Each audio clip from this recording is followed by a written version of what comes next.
Daily Meditations. God the Almighty. Who is God? God is Supreme Spirit. He alone exists in Himself. He is infinite in all perfection. God is the Creator, can make from nothing. He made the miracle of the earth, the distance from the sun and the earth, the temperatures, the solar system, the planets, and the entire creation was a plan of God. All the beauties of creation God created. It is one prayer. God is a supreme spirit. There is only one God, unique, one spirit, real spirit, one being which cannot be seen. Alone He exists in Himself. No one made God. He is essence itself. He has no beginning, no end. He is a mystery which cannot be imagined. No, nothing can exist without God. God is necessary for existence. God is I am who I am. God's nature, God's being itself is existence. He is omnipotent, omnipresent, omniscient, all knowing. He can do all things. He can open the curtains of heaven. His presence is everywhere. He can fill the ocean with the fish. His ocean is all around the fish. It is close to us, and He is living within us, and we live, move, and have our being in Him. Think about God. Pray to Him. He knows you as you are praying. He is infinitely loving. There is no limit to His love. Even when we turn away, we return, and He is always there to welcome us. Loves all of us individually, for we are precious to Him. He is telling us of His love through creation. Give thanks to Him. Love Him with your whole heart. What can now we give to Thee, O Lord, for all Thy benefits, Thy goodness, Thy trust and fidelity and good qualities that Thou give us? Our purpose in life is to build a relationship with this God, to know Him, love Him, serve Him, and to continue to be with Him in heaven. God made us in His own image and likeness, not exactly like Him, but we are created by Him. Likeness to God in the soul, which is immortal. We are a special creation, intelligent beings. God wants us to be close companions. He has given us an intellect to know Him, a will to love Him and obey Him, and have a relationship with Him. Our souls are immortal. It is our soul that gives us natural dignity. It is our soul which is our identity. It is the soul that makes each person unique. It is the soul that is created individually. It is the soul which is in the body, which is inherited from the parents. It is the soul which God has created. It is the soul which, when lost, is irreversible. Therefore, we need to save our souls. The body is decayed.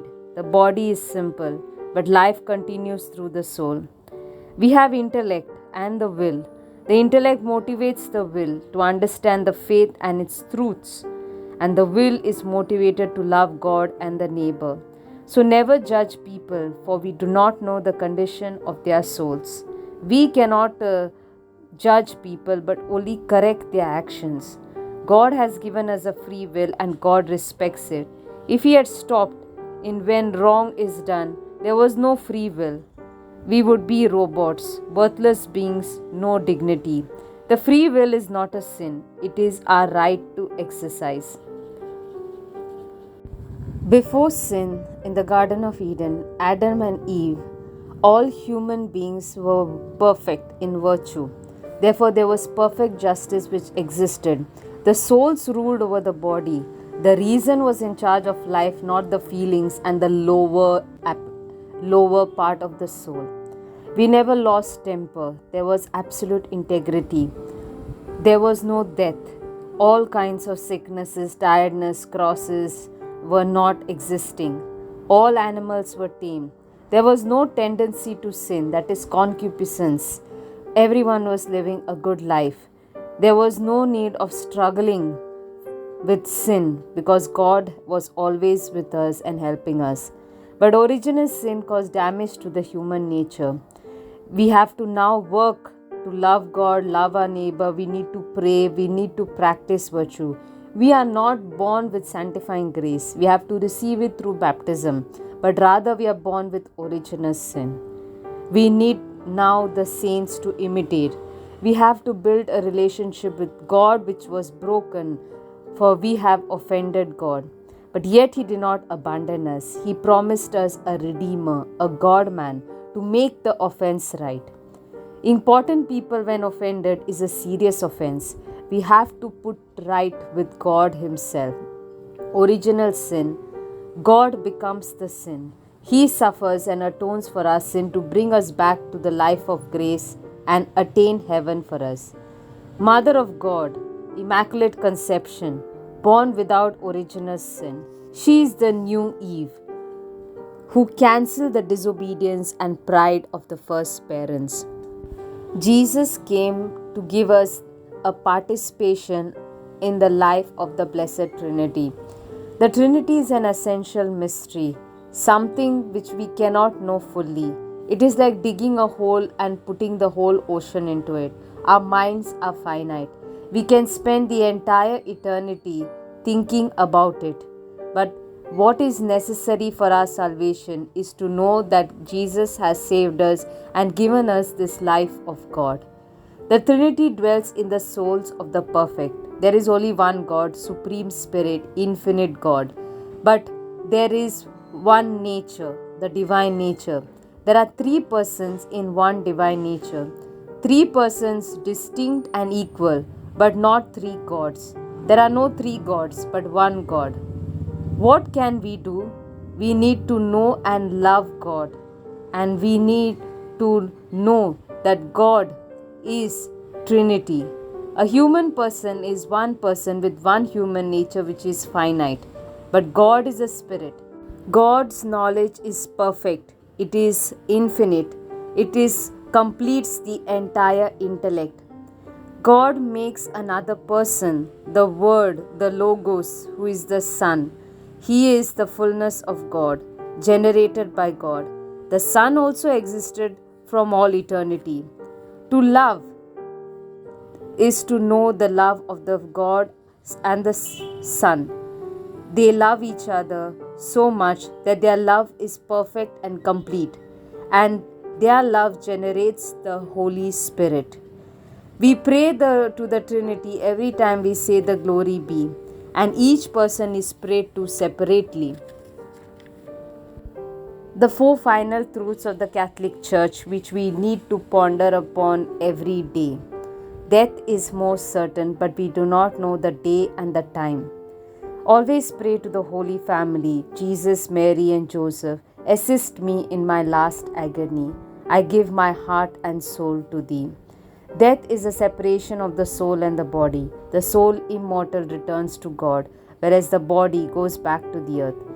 When we are still alive, we have a chance to change our lives and prepare ourselves for eternity. The soul is the real person of who you are that appears before God for individual judgment. We see as He sees us. We recognize the perfect justice of God. The time for mercy has passed. Repent before it is too late. Receive the sacrament no matter how often you fall. Avail of the mercy and the sacraments. Make individual as well as general confessions. Also, there is a judgment which is individual and well as a general judgment at the end of the world.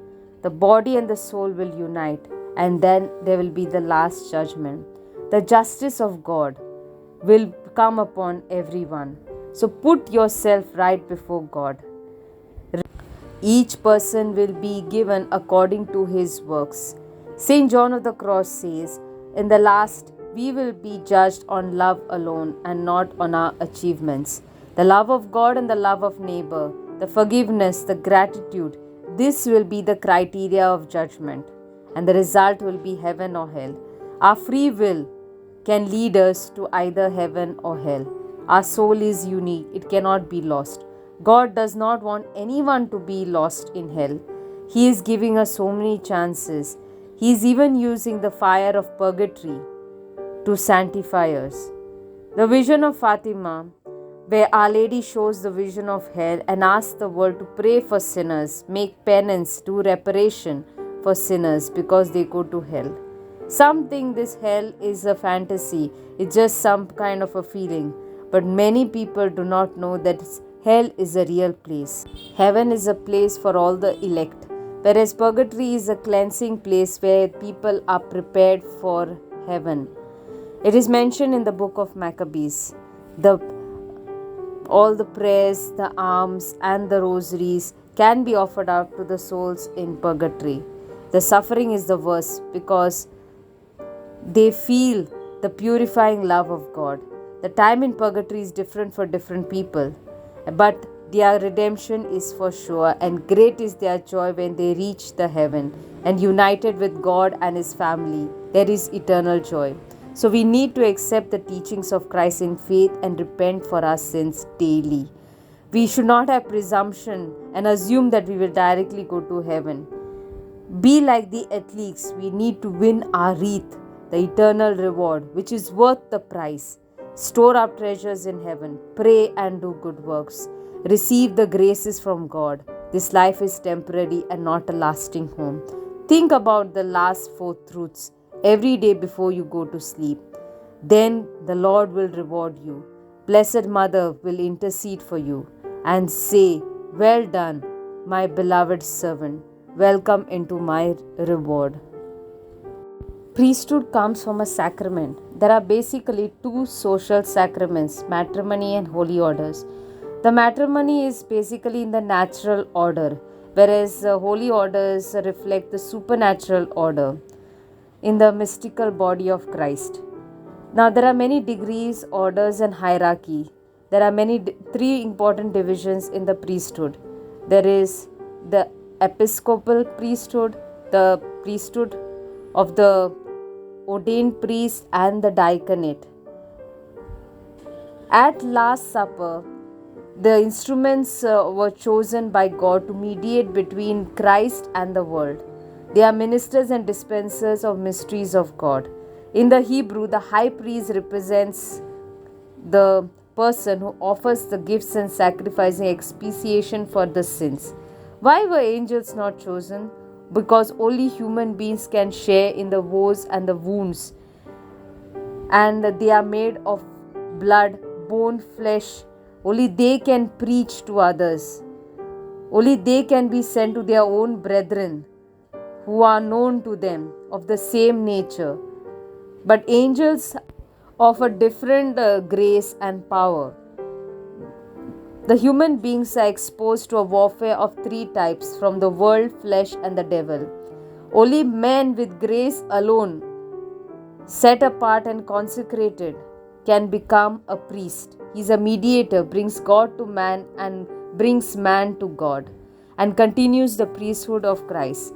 Jesus was a priest because he had a human nature that could be offered for our salvation. The priest is like another Christ, and he is basically related to heaven, that is vertically, and also related to the earth, that is his brethren, horizontally. The bishops are the successors of the apostles. They are the shepherds of the church, light of the world, the door for the flock to enter the holy city. The bishops are consecrated for each diocese and for the world to go out, proclaim the good news, which is the mission of the church. The diocese needs to have communion with itself and with the entire mystical body of Christ. The call of Christ is basically reflected in the priesthood of Aaron. God does not always choose the best. The power is not in us but in Christ. He calls the most fragile earthenware to be the bearers of His treasure. There is a long persistent call. We are unworthy of it. We are imperfect.